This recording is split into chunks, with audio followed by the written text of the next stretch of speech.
Assalamu alaikum dostlar. Assalamu alaikum жалпы жамаат. YouTube көрүүчүлөр, так маалымат каналыбыздын катталуучулары, алыстан көрүп жаткан биздин мекендештер, айтылуу ноокат жергеси. Бүгүнкү ноокат шаарында валюта курс баалары 24 январь 2025 жыл. Бүгүн ноокатта негизи курстардын абалы кандай болот? Сиздерге адаттагыдай күн сайын тааныштырып турам. Бүгүн дагы кечки курстарды бир көрсөтө кетейин.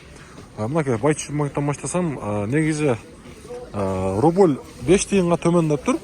70 тыйын болуп калыптыр. Кече негизи 75 болгон, 0875 тыйын болгон. Мынакей. Бүгүн 0,70 тыйын болуп калыптыр. Доллар 87.30 боюнча турат.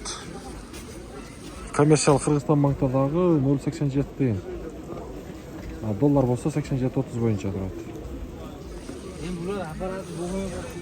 Каналга сөз түрдө катталып коюңуздар. Анан дагы туугандар, лайк деген нерсени дагы классты бармакчаны басып койсоңуздар, бизге бекер болот. Ошол нерсе сиздерден эми бекер бизге колдоо болот туугандар.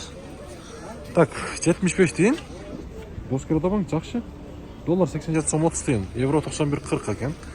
Жакшы. Валютчиктерде дагы 0,87 тыйын, доллар 87.30 боюнча экен.